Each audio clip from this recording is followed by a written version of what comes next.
when you get angry, fearful, anxious about the future, depressed about the past. This is coming from repeating your stories and keeping you stuck. So master your perceptions, master your. Welcome to the first of a series of shows of some of my favorite podcast insights from the many great guests I've had in over 500 shows now published. And I'm going to categorize these into uh, general personal growth insights, and then we'll do a show covering relationship insights, and then more on health and fitness, diet, exercise topics. So this one will be general personal growth insights from the various guests. Some of the tidbits are quite short, and some are more lengthy. So I think it'll be a fun and entertaining mix of great insights that hopefully will stay with you and improve your life. And I think we have to start with my main man, Dave Rossi, who's been on the podcast 4 times. And I have sticky notes and journal entries of some of his great messages that I think about every day. And one of my favorites is the quote, "What should I be doing about this right now?" This is the question to ask yourself whenever you experience fear, anxiety, negative emotions. You ask yourself the question, what should I be doing about this right now? And discipline yourself to let go of what you can't control and instead go with the flow of life. Remember that your brain computations are what generate emotions. And a lot of your brain computations, a lot of the thoughts that you formulate are driven by flawed childhood programming and distorted values, spiritual beliefs, programming, influences of society, consumerism, fear-based media programming, and all those kind of things that allow negativity and stressful thoughts to float into your brain. So, you can ask yourself anytime, whatever the issue is, what should I be doing about this right now? If you're able to take some action, if you're stressing about the future or getting a job or your finances or your fitness or your health, yes, you can take decisive action right away, and that will alleviate that anxiety that occurs when you live in your brain. Maybe you can suggest to yourself that you don't need to be in control, that you can let these thoughts and these emotions go and float away and return to the present. Another quote from Dave along the same lines, you can't think yourself into new ways of acting. You can only act yourself into new ways of thinking. Now I have another tidbit written down about parenting. So quick tips from Dave Rossi about parenting when you're speaking to, especially like a teenager where sometimes the communication gets frayed. You want to make direct eye contact, have constant affirmations of love and support. However, you're going to dispense the feedback that you need to, and you're going to do so with loving kindness. It's best to treat them like equals in the family with respect instead of using authoritarian or take it or leave it style advice, especially when there's that potential for rebellion and disengagement when they come into adolescent years. So you can make comments like, you can tee up things like, it's okay to ignore my advice, and I may be wrong. However, I suggest that you pay attention to your grades in high school if you want to get into college, whatever the message you have to share at that time. And then closing maybe difficult discussions with things like, I believe in you, and I'm definitely right about that. Where you said you might be wrong about the advice you're giving, but I believe in you. I might be, and I'm certain I'm right about that. You brighten my day, general statements of affirmation and positivity. And we'll get into some of the insights that was shared by my former podcast guest, Ashley Merryman, relating to the best way to talk to your kids and the best thing to emphasize, and the wonderful article titled The Inverse Power of Praise. Maybe I should skip to that right now since we're talking about parenting. This was an article that was written in the New York Times in 2007, and it absolutely changed my philosophy about parenting on the spot And I thought about the article every single day. I've thought about it every single day since then, for the last 17 years, when engaged in parenting philosophy and strategies. So Ashley, who was on my show several years ago, she's the best-selling author, with her writing partner Poe Bronson, of Nurture Shock, as well as another book called Top Dog, The Science of Winning and Losing.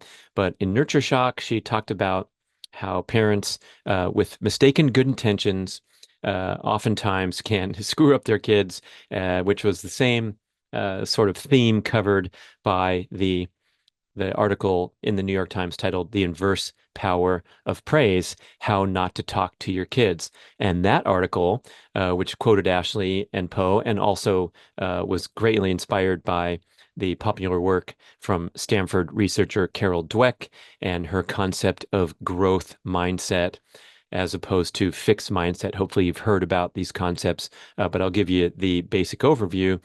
As it comes to parenting, uh, the presentation is that praise can be damaging, especially in modern times when kids are often overcoddled and protected from failure, as they are concurrently immersed into overly competitive academic and athletic experiences. So, when you're trying to support your kid and build their self-esteem, Ashley called it the self-esteem movement or the self-esteem generation, where perhaps previous generations were oftentimes sharing stories about being brought up with strict parents on the farm, and we were up at 5 a.m. when the bell rang. We had to go milk the cows. We didn't get a lot of warm fuzzy, but we grew up to be strong, resilient people. And so now we've kind of switched the pendulum over to coddling these kids and telling them they're awesome and wonderful. And Ashley's very dismissive of the strategy of every kid gets a trophy, and you've heard that as kind of a tagline. I kind of disagree with that in a way because I gave out trophies to every kid on all the teams that I coach, and there were a great many teams that I coached for my son and daughter. And I think it's deserving of a celebration because you don't know what every kid is bringing to the table when they make it through an athletic season. Sometimes that's a wonderful achievement deserving of a trophy. It doesn't mean they're the greatest athlete or whatever. You don't have to read too much into it. So it's not a big deal as a gesture. But I think when she discusses the concept further of praising these kids for, uh, you know, accomplishing very little, just showing up, that's when things can get distorted. So back to the article and some of the messaging from Carol Dweck, Ashley Merryman. Praise can be damaging because if you tell a child, quote, "You're smart," or "You're so pretty," or "You're such a great athlete," or "You're amazing at math," it's possible for the child to become socialized to overvalue their innate intelligence or physical beauty or athletic ability and learn to trade on that in life instead of working hard to constantly grow and improve and take risks accordingly in pursuit of personal growth and improvement. The article discusses how a kid doesn't need that type of praise anyway, because very early on, kids learn on the street in the rough playground at the elementary school. They already realize or learn that they're smart or athletic or even physically attractive. It's not necessary to drum on these points in order to boost self-esteem. And in fact, it has the potential to make their self-esteem more fragile because they become attached to this type of praise and become unwilling to take risks and tackle new challenges. You realize they're protecting their cred as an amazing athlete because their father told them so because they scored a basket in the basketball game, so they don't want to sign up for basketball camp that summer. The article has great tidbits from research where they teed up these kids before they took, for example, an academic exam, and some of the kids were told they're so amazing at math problems, and then they had another math test, and then they told other kids where they emphasized the effort that they made and praised them for the effort rather than the result or rather than innate character attributes. And that is the winning formula. And that's the most important takeaway here when we're talking about parenting. So the major tenet of effective parenting is to praise the effort versus praise innate character attributes. Also mentioned in Ashley's show is that you want to be honest with your feedback. So instead of saying you're a great little basketball player, you could say there's a lot of kids who are really skilled in sports, and it looks like you're going to have a real challenge getting selected for the middle school basketball team. Things like that, where you're just telling the reality rather than blowing smoke. Also, I remember from the article, Inverse Power of Praise, the kids become very astute at filtering out what is blather and what is actual authentic praise. And boy, I can definitely relate to that, where whatever people are trying to get on your good side, or they're just operating from programming and spewing things out just as a matter of course, rather than really making a detailed compliment on a specific attribute or performance attribute. So be honest with your feedback. Of course, you can say anything you want as long as it's warm and supportive. The second is to praise the effort, not the character, as I mentioned. And then during my interview with Ashley, I remember that she made a big point to clarify or add some nuance to this idea of praising effort rather than end results or character attributes, innate character attributes. She said it's important to focus on and praise effort toward improvement. So it's simply not enough today to praise the effort that can lead to a long life of banging your head against the wall, just grinding away because you've been praised for making effort your whole life. And maybe if that effort is misdirected or it is not leading toward improvement or personal growth or escalating skill, that's a recipe for frustration and falling short of your potential. And oh, yeah, guess what? Life is super duper competitive these days. So praising your kid for making a wonderful effort every single day, and they're not getting any better, that's when it's important to intervene and say, hey, why are you hitting so many golf shots when your swing is so terrible, kind of thing, right? Okay, so when you praise effort toward improvement, you get focused on skill building, which is very empowering and the best way to nurture true self-esteem. And also get along the way those wonderful senses of making progress and satisfaction for making it through the various stages. And of course, that entails a lot of failure and setbacks. I just heard a quick from my former podcast guest, David Epstein, author of The Sports Gene and author of Range. And he said that you should be failing around 15 to 20% of the time, which is a great indication that you're in your zone of excellence, right? So if you're always succeeding and coming through and sailing through life with A plus scores, that means you're probably falling short of your potential because you're not taking on challenges that are too daunting right now and providing learning experiences from failure. So that is the quick takeaway from the show with Ashley Merryman, the great article, and writing right on the coattails of those quick parenting tidbits from Dave Rossi.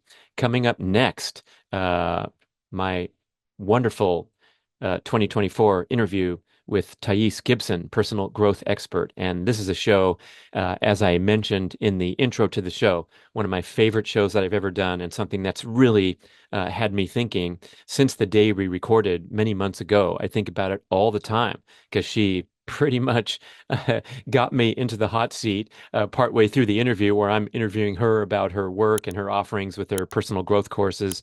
And she said, well, maybe the best way to convey this is to have you be the subject, Brad. So she asked me about what things that I'm struggling with or falling short on. And I believe the example I referenced was my financial responsibility, wealth building, my perspective on all these things, and my coming through and aligning my behavior with my values and beliefs. And it was a really illuminating personal growth exercise that highlighted her points very well. And so she describes how when there is a conflict between your goals and behaviors, that is the definition of self-sabotage.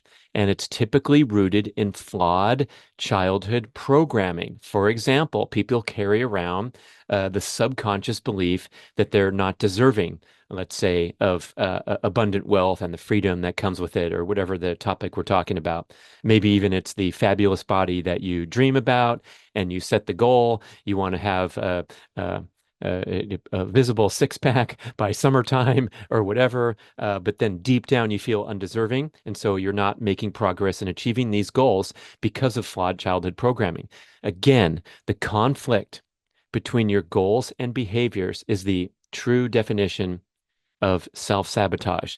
Now, when we say rooted in flawed childhood programming, we hear this term bantered about by so many experts these days. It's like the hot tip of psychology.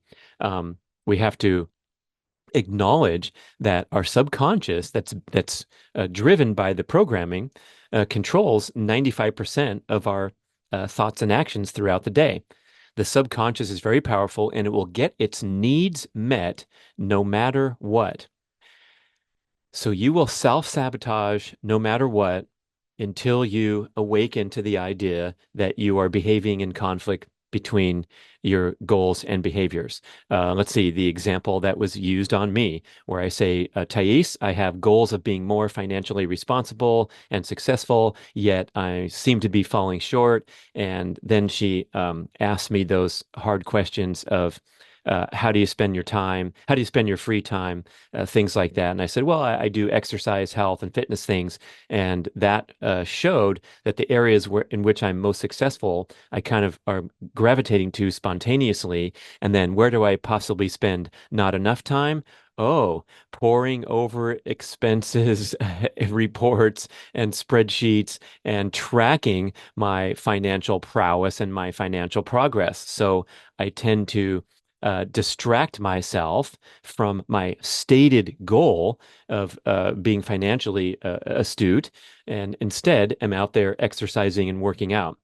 So that's getting my needs, my subconscious needs met no matter what. So if you want to overcome that conflict between your goals and behaviors, you need to sync them. The subconscious responds not to written to-do lists or stated goals, but it responds to emotion and imagery, not to even logic, not even to written stated goals. The subconscious responds to emotions and imagery. So, how do you spend your free time? And how would you like to transform your life to improve? You're going to kind of sync the ways that the things that you enjoy, like I mentioned my example of exercise. And now the idea here is to break through my flawed subconscious programming, perhaps feeling undeserving or whatever it is, and spend my free time poring over expenses from my credit card transactions and places where I might lack responsibility or due diligence, and rolling up my sleeves and putting in the time necessary. So that was a big takeaway for me. And then every day when I'm out there working out, which I do so automatically without requiring motivation or even written stated goals, I'm just called there by my subconscious programming, right? I think about, gee, maybe I can apply this automatic behavior, this incredibly fantastic habit that I have for the lifelong commitment to health and fitness. Maybe I can apply that in the other direction of my stated goals where I'm falling short. Does that make sense? And then here's a practical tip that Thais mentions. Create an audio recording on your phone or whatever of your new vision, and listen to it 3 minutes per day for 21 days. And that will help bring the subconscious programming into your conscious and enable you or set you up for change. That's why I mentioned that I think about the show every day, because am I listening to an audio recording of my new vision 3 minutes a day for the last 21 days? No, I'm not. Perhaps I'll be inspired to do it after finishing this recording. But that is some really, really powerful stuff from Thais Gibson. I strongly encourage you to listen to that show. It's a lot of fun, and there's a lot of great takeaways. Next on the list, I go to Luke's story And he's got a great podcast of his own called The Lifestylist. Gets a lot into the spiritual and the woo-woo stuff. And one thing that we talked about that really resonated was the topic of manifestation.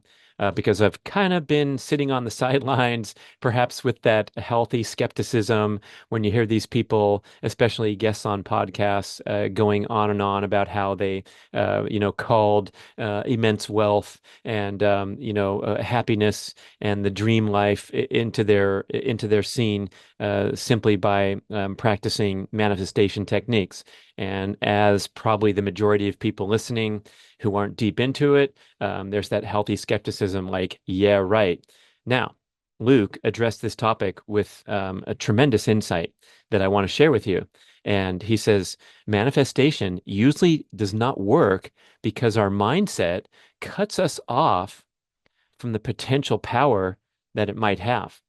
So, if you are a skeptic or a non-believer in the powerful forces of manifestation, guess what? You are absolutely correct, and it's not going to happen for you because you are not open to the possibilities. So, in order for the powers of manifestation to work and make magic in your own life, the starting point is that you must be grateful for your current situation, your current material possessions, your current status of your relationships, whatever that thing is that you're feeling like is a void in your life, and you wish you could call in that dream man who's 6'2" or taller, prefers to fly privately rather than commercial, has a nice 5 o'clock stubble usually, and dresses in the finest apparel and so forth. You cannot be feeling envious, jealous, or lacking in your personal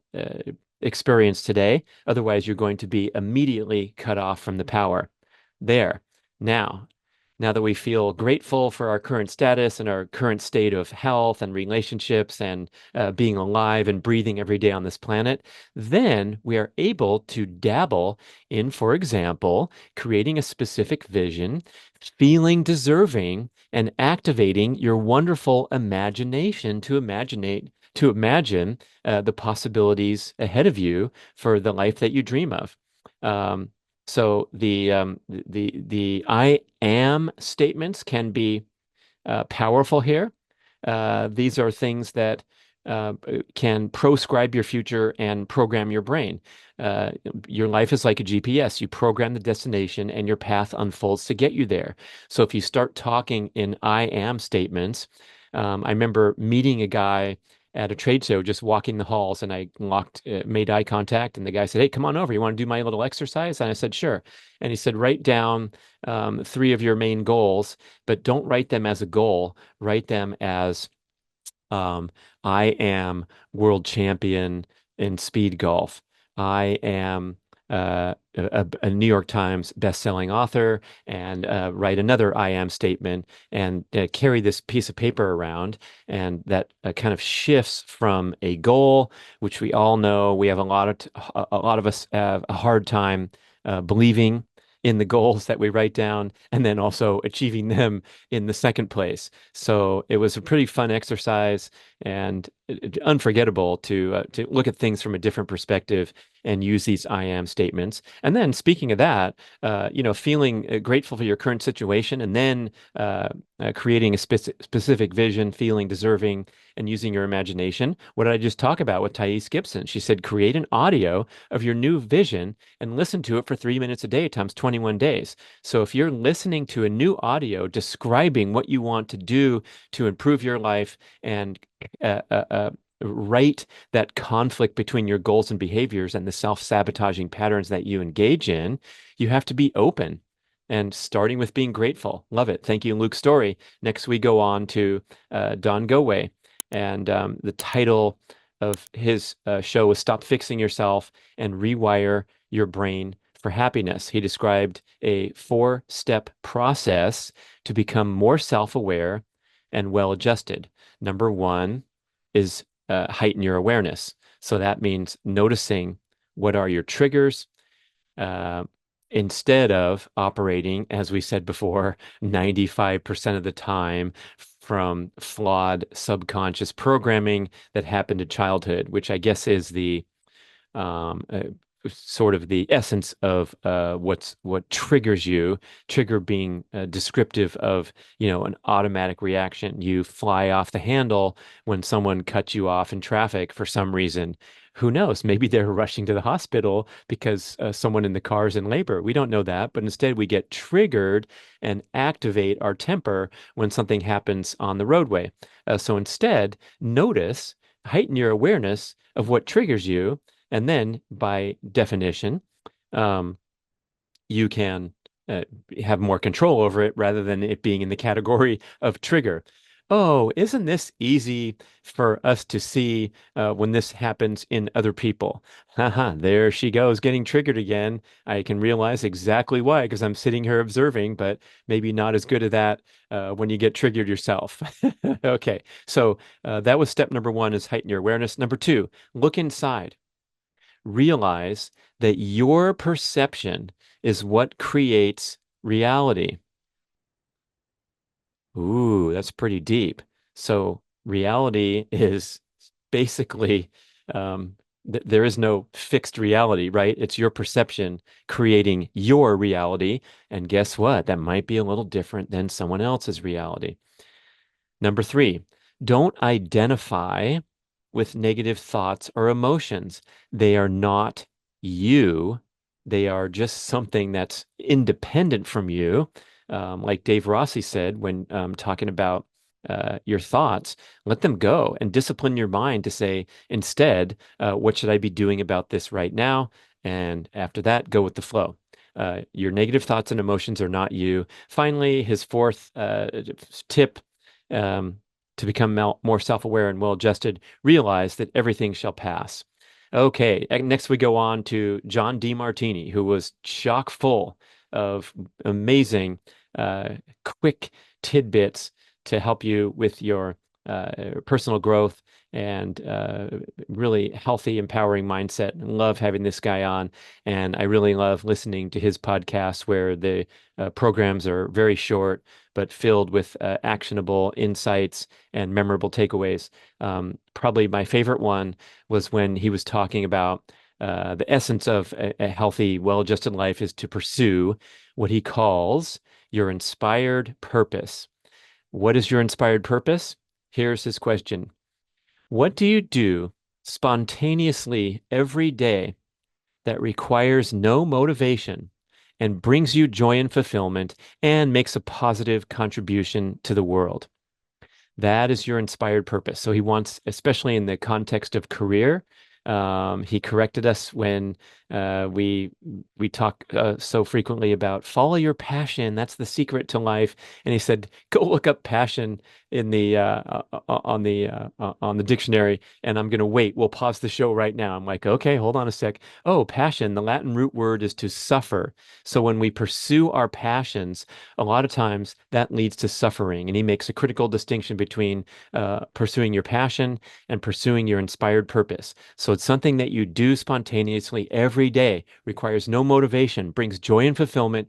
And I think I added this add on myself, that might have been editorialized, makes a positive contribution to the world. Because if you declare that your inspired purpose is playing video games in the basement, and that's what really gets you excited, and you do it spontaneously every day, requiring no motivation, we have to add that other one to really actualize your the highest level of contentment, happiness, and satisfaction. Now, if you're not exactly pursuing your inspired purpose every single day, whatever you're doing, it's important to see that, such as an in-between job or a menial job that's not aligned with your ultimate advanced training and academic degree, whatever. See it as a stepping stone. So keep your eyes and ears open and realize that you bagging groceries right now is an important stepping stone to one day uh, owning a company of your own and dealing with a payroll and insurance, whatever the example might be. Um, and That's a nice healthy way to see instead of getting stuck right now, all you're doing is you're on a stepping stone, and when the time's right, you're going to take another step closer and closer toward your inspired purpose. Here's more on the topic. We create internal conflict with our authentic self when we use terms like I need to, I should, or I have to. Internal conflict with our authentic self. So banish those statements from your vocabulary and instead put the mindset, the thinking back toward inspired purpose and doing things that really, light you up inside.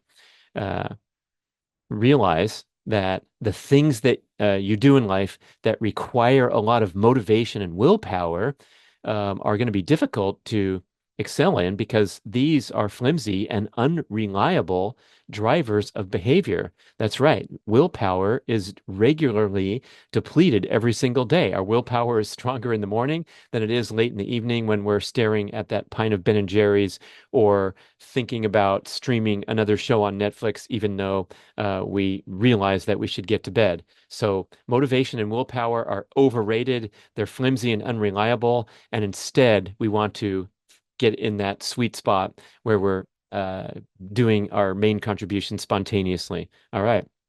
Um, and if, again, back to belief systems, if you think this is nonsense, just like the concept of manifestation, you probably will remain stuck in a life that is not aligned with your inspired purpose. So open yourself up to the possibilities and find those things that really light you up, and that's the signal for what to pursue as a career and perhaps as hobbies or how you spend the rest of your time. Okay, here's another DeMartini.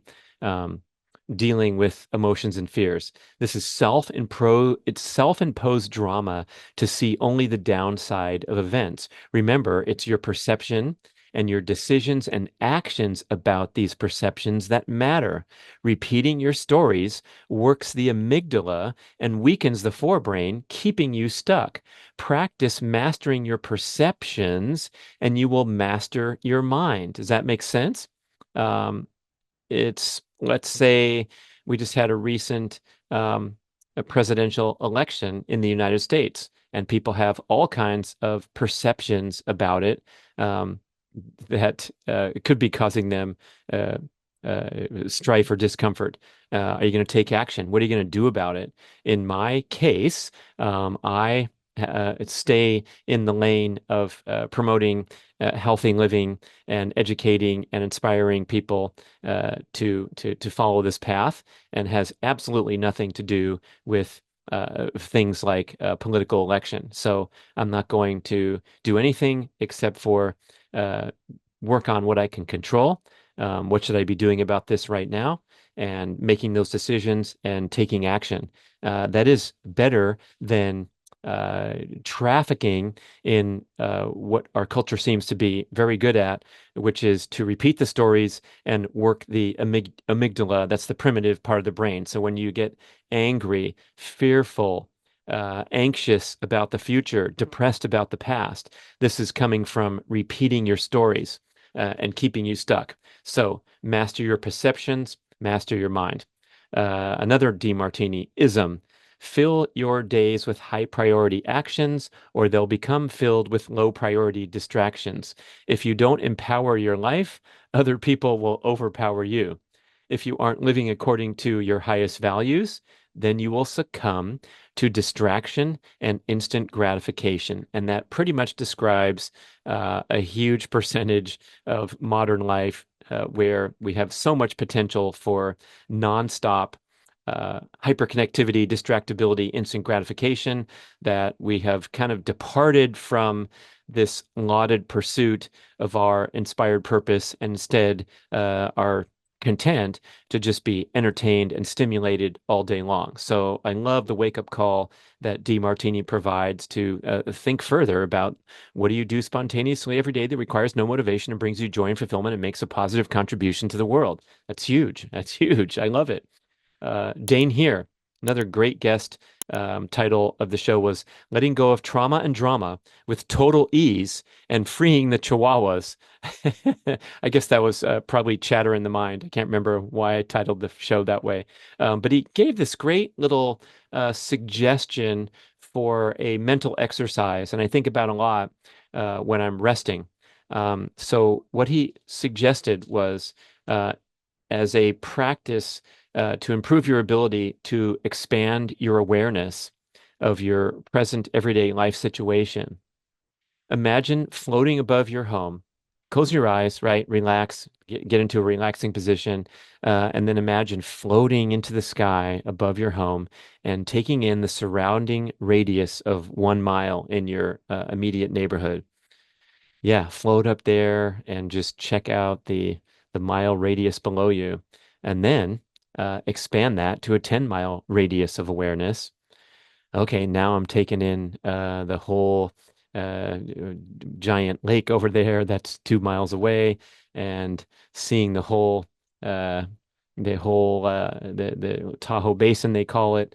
Then I'm going to practice a 100 mile radius. So now I'm taking in a huge chunk of Northern California and Northern Nevada, and then I'm going to go to 1,000 mile radius. So I'm taking in the entire West Coast all the way down to Mexican border, Canadian border, and I'm just floating up there above my home where I started, and realizing in that sense that I'm insignificant in that perspective, and maybe that will help me to get over myself and all the uh, ruminating thoughts and challenges that are occupying my brain, instead of just letting things go, asking myself, what should I be doing about this right now? And perhaps what I should be doing about the things floating around is to just take a real float and go from 1 mile to 10 mile to 100 mile to 1,000 mile radius. Here's more from Dain. When you get frustrated, ask yourself a question. Who does this belong to? So if you're having an interpersonal situation, you can say, does this belong to the other person? Like, are they dumping on me their issues? And so it belongs to them. Clearly, it's not my problem. They're just getting triggered. Okay. Well, if it belongs to the other person, then it's not your problem. Let them chew on that, and don't let it ruin your life. Oh, how about, does it belong to you? Are you the one getting triggered and getting frustrated by the clerk who's asking too many questions and can't remember how to spell your name the second time? Well, that's your issue. Then you have the power to let it go. So by asking, who does it belong to? You can let things go in either example, if it belongs to them or it belongs to you. Along those lines, Dain reflects that those who are most sensitive as a personality trait, those who are most sensitive suffer the most depression and anxiety. So it's really important, if you're a sensitive type, to realize that that's a really strong personal attribute, but you're also more vulnerable to getting pushed around in modern life and suffering from depression and anxiety. So you have to make a considered effort to let go of trauma and drama, realize that your sensitivity should just be an attribute, but never a liability. More from Dain. Living your truth makes you feel lighter. Living a lie makes you feel heavier. And this could relate to any kind of lying. Lying to others, of course. It gives you that uncomfortable feeling inside that actually weights you down in a metaphysical sense. And it could also mean lying to yourself. So you're a nice, upstanding citizen. You're not you're not BSing people with selling them crappy used cars. But if you're lying to yourself about something, and this pulls me back to the insights from Thais Gibson, where I'm on camera saying, "Well, these are my goals, Thais. I want to be more blank, blank, blank, and blank, blank, blank." But then I'm spending my time doing other things that are my subconscious is drawn to, and deliberately avoiding and distracting as a coping mechanism for things that I'm uncomfortable with, because they are areas where uh, my stated goals and behaviors are in conflict, and then I am literally self-sabotaging. So lying to yourself makes you feel heavy and weighted down, as opposed to um, being truthful. Um, so the exercise here is to ask yourself, how can I change with total ease? And so if you practice that awareness exercise, be honest with yourself, and tie in some of the insights I mentioned from Thais, tying in from Thais, that could be a big help. Thank you, Dain Heer. That was great. I float above my neighborhood and my city and my entire region quite often when I'm laying down to relax and close my eyes. Okay, Bruce Lipton, the colorful author of the book Biology of Belief. I tried for like 3 years to get him on the show, and then I got him on there, and he went to town. He got off the rails a little bit.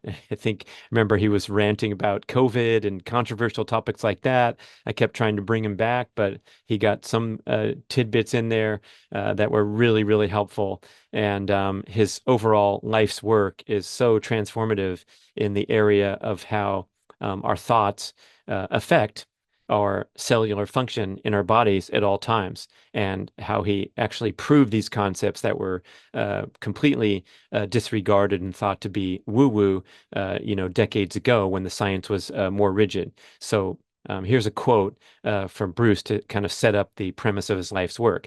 When operating from the conscious mind, we are creators of our lives. However, when we operate through the subconscious mind, our lives are shaped by the raw downloaded programs we acquired in the first 7 years of our lives. Science has now recognized that we only use the conscious mind around 5% of the day, and 95% of the time, again, we're operating from flawed subconscious childhood programming. Um, how to understand this? I mean, it's so hard to accept at first that we're just walking around as robots for 95% of our behavior. But the analogy that he uses is you're driving a car down the road. However, you're talking with someone else in the car, you're talking on the phone, you're listening to a podcast. So you're driving, you've become so comfortable with driving that you're literally on autopilot and operating the vehicle from subconscious programming of how to drive a car and be consciously aware, I mean, be constantly aware of the traffic signals, the car in the lane next to you, and so forth. So, um, how do you do that? Well, it's from years and years of driving programming going into your brain such that you can pay tremendous attention to a conversation or listening to a podcast rather than being completely 100% conscious and engaged with the act of driving. However, think back to when you just got your learner's permit and went behind the wheel at age 15 and a half. Oh boy, that was requiring your total focus and dedication. And you certainly weren't listening to a podcast or talking with someone else. You were working on flicking your left hand to put the turn signal on because you're about to turn left, and then you're staring at the light on the street. And when it turns green, you're thinking about pushing your foot onto the gas and turning the wheel just right so that you stay within the stripes. So that is the analogy to accept this highly validated assertion that we're operating from flawed subconscious programming. And whenever you get triggered, of course, it brings to light the truth of that statement that the triggering is coming from the subconscious, because I don't think people uh, consciously want to go through life getting triggered about this or that when someone cuts them off on the road, or when a loved one says a triggering phrase and they respond in kind. That's all emanating from the subconscious. The insight that we're operating from subconscious is profound because it reveals that we're not creating the lives we desire, but are unconsciously manifesting lives that are coherent with the beliefs that we downloaded when we were in that sponge period of ages 0 to 7. Since up to 70%, this is quoting Lipton, of the downloaded beliefs that we acquired before age 7 are disempowering, self-sabotaging, or limiting, we experience stress from the programs that undermine our conscious mind's wishes, desires, and aspirations. So, in that 0 to 7 age of heavy programming, what's happening there is we're an open book. right? So we're in the process of forming fixed and rigid beliefs, getting programmed by parents, by religion, by that mean teacher in first grade, by the bullies in our peer group, by society, by commercials, whatever is going into our poor little vulnerable and sensitive brains. That's what's happening. That's why experts keep referencing this programming period. And then um, we experience the discord and the stress from those programs undermining our conscious minds, wishes, desires, and aspirations. So when I was bullied repeatedly in that sensitive age groups of 5, 6, and 7, it formed an imprint that I carry with me every single day and get triggered when people criticize me or whatever the example is. You see what he means there? We experience stress from the programming that undermines our conscious mind's wishes. I want to feel tall, empowered, and confident. But that little kid who was the smallest in his class and was bullied keeps coming back and interfering with my desire to be the best I can be today. Oh man, that's pretty wild. So then Bruce's show and Bruce's books go into the science of why this is happening, and it's that cells have perception switches that respond to signals from the environment. A thought of fear sends a signal, while a thought of manifestation sends a signal at the cellular level.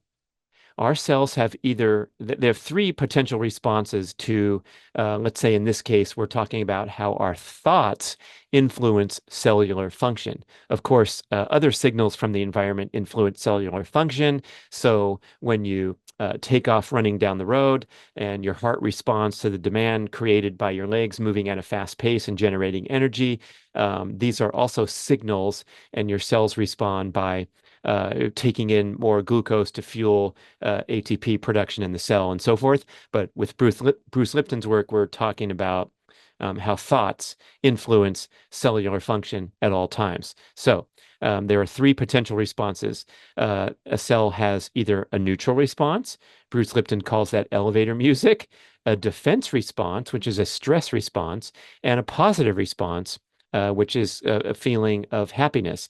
Thoughts influence cellular function uh, at all blood's chemistry. Therefore, you can literally alter cellular function by altering your thoughts. See how this program's tying together wonderfully? Dave Rossi says when you experience thoughts of anxiety, stress, fear, whatever, you actively redirect your thoughts toward your values and your vision, and thereby change the negative or the fearful thoughts to empowering thoughts.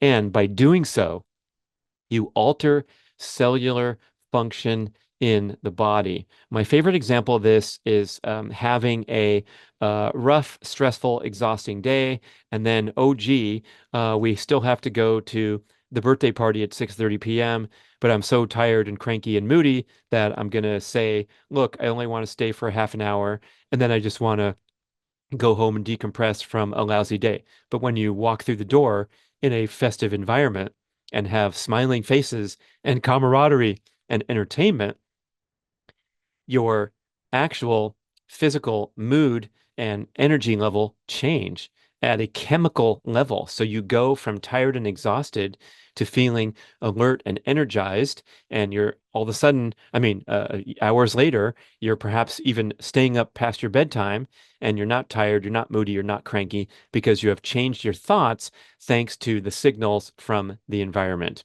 Um, this idea that our thoughts influence cellular function ran counter to the established scientific views of the time that your life is controlled by genes, and the breakthrough work gave rise to the very popular and highly regarded field, the study of epigenetics. That's how environment affects genetic signaling in the body. Boy, we're into modern times now where we realize that even thoughts can make us healthy. So Bruce talks about three main ways to reprogram your subconscious and change your life. And the first one is through guided hypnosis with an expert. The second one is through repetition. So you change whatever behavior you're repeating, like establishing a behavior of having a healthy breakfast or exercising every evening with the dog before turning in for the evening. They come into they turn into habit through repetition and reprogramming accordingly. Same with thoughts, right? So if you actively work on Dave Rossi's exercise of redirecting your thoughts from anxiety, fear, and stress to asking yourself the question, what can I be doing about this right now? Or thinking again about your values and your vision whenever you experience fear, anxiety. Why am I doing this? And so forth. Oh, it's because I want to help others and I'm feeling stressed about it right now, but I'm calling to a higher purpose. That kind of thought exercise, you influence cellular function in a positive manner through repetition. And then finally, his third idea is through super learning.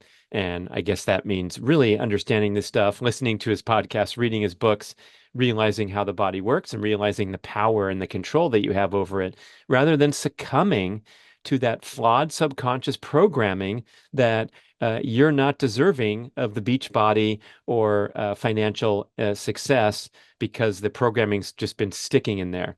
All right.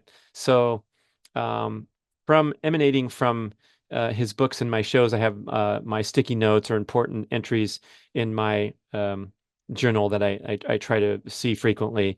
And one of them reads like this, sticky note. Look at areas where you struggle in life. This is where what you want is different than your subconscious programming. Hey, why don't I have more wealth, financial security, and the freedom that it brings? I mean, I work hard. I have my goals written down. I'm very focused. I'm productive. However, is there something where I don't feel deserving of this or have a negative programming about it, which a lot of people do, right? There could be that disconnect rising up. Same thing that Thais talked about. So if you want to stay stuck in your programming, go ahead, but bring this stuff into your awareness. And then, as we talked about a little bit with manifestation, that entails saying, writing, reading, and thinking about those things that you want to manifest rather than just banishing them to the subconscious. Or in my example, the exercise that Thais took me through, disengaging and distracting and spending time naturally on things that I enjoy rather than things that I potentially dread because they bring discomfort because my goals are in conflict with my behaviors. All right. Dr. Anna Lembke, author of Dopamine Nation, Finding Balance in the Age of Indulgence. Whew, that was some pretty heavy insights from her show, especially to realize how the runaway dopamine addiction is so prominent in today's world and what we can possibly do about it. And oh, yes, if you claim that you're not addicted to anything, think again, because almost everyone, or possibly we could say, perhaps 99% of people do qualify as addicts as we have been plunged into the digital age, and the powerful pull of hyperconnectivity has landed just about everyone in the category of addiction. Addiction needs a 30-day reset to rebalance brain chemicals. So you need to uh, uh, withdraw or abstain for 30 days to get back to a baseline. I think that insight is um, extremely relevant to like substance abuse and the really destructive addictions where there's no other choice but to go away, disengage from real life, and go to rehab and so forth. But some of the details she talked about with this dopamine nation message and how we have become addicts to the quick hits of dopamine provided by um, well, many things, as we know from Dr. Lustig's book, The Hacking of the American Mind, which I'm going to highlight shortly. But um, the uh, the pursuit of easy pleasure is what creates this addiction, because what's really the most healthy is to have sort of this balance between discomfort, struggle, perseverance, and then pleasure, happiness, and gratification. So she calls it the opponent process reaction. When we induce pain, struggle, discomfort, sacrifice, it generates an aftermath of pleasure chemicals in the brain. So in the brain engages in the opponent process reaction, where if we do something hard, we feel good afterwards. Now, if we get something for free, which is the essence of modern life, because remember, our ancestors, in order to get a surge of dopamine, they had to work hard. They had to find the beehive and take it down and harvest it, or take down the whatever they were hunting or gathering for, and then have the flooding of dopamine, the pleasurable chemicals coming because they worked so hard to do it. So now, if you don't have to work hard and you can just click a button and have DoorDash come to your door and indulge in decadent, nutrient deficient food that gives you instant pleasure sensation, that's when you drift into the category of addiction, which one of the definitions is you need a hit just to feel normal, just to get to baseline. So we're thinking about exercise addicts that overdo it and get to the gym every single day at 6 a.m. and are obsessed with their physique and their diet and their workout performances. If they miss a workout, they feel terrible and they are in a bad mood. That sensation of feeling bad because you missed out is the essence of addiction. The obvious examples of being addicted to substances where you can't even function until you get your hit. So the opponent process reaction is kind of the opposite of that, where you have to work hard for the dopamine hits that you deserve and can enjoy. And then when the dopamine spike goes away, you kind of go level back to baseline rather than dive down below baseline. So the difference between an unhealthy addictive behavior and a positive behavior is that opponent process reaction. Addiction is a shortcut, a way of getting pleasure for free without having to work for it. Here's a couple quotes. Um, oh, I mean, what I told Dr. Anna was, I think she spewed a quote that was life-changing, and I had to remind her how awesome it was, because she's like, I don't know, what are you talking about, Brad? I said, this was one of the greatest quotes. And she said, the routine things you do in daily life can take on epic proportions, but it doesn't mean you have to get to the top of the mountain. I love that, because we're so measured and judged in modern society these days that we feel like we're falling short of, a happy, satisfying, fulfilling, respectable life if we're not ranked highly enough in our corporate structure or what have you. So the routine things you do in daily life can take on epic proportions, even if you're not at the top of the mountain. I feel that one really spoke to me, because right now I have so much fun training for and competing in masters track and field, which is kind of a, you know, um, it's just for fun. We're not talking about the Olympics here, and I'm well past my athletic prime in terms of my chronological age, but it has so much deep meaning to me because I'm doing the best that I can for whatever age group I'm in.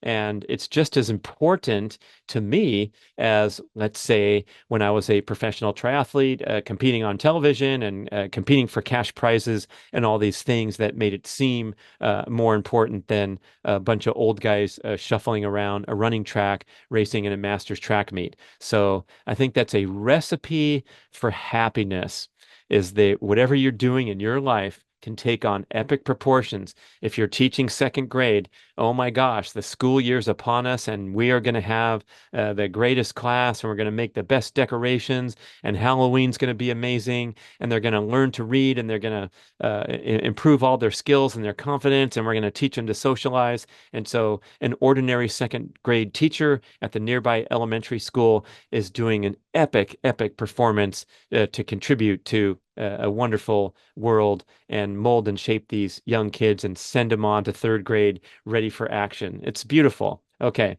so back to uh, striving to return to a nice, healthy, homeostatic balance. If you feel like things have gotten out of hand, whether it's having a few too many drinks over the course of the week, or a few too many reaches for your smartphone over the course of the week, or a few too many challenging workouts where you're laying in a pool of sweat, the endorphins are flooding your bloodstream, so you have that instant gratification, but it is in many respects looking like an addictive behavior.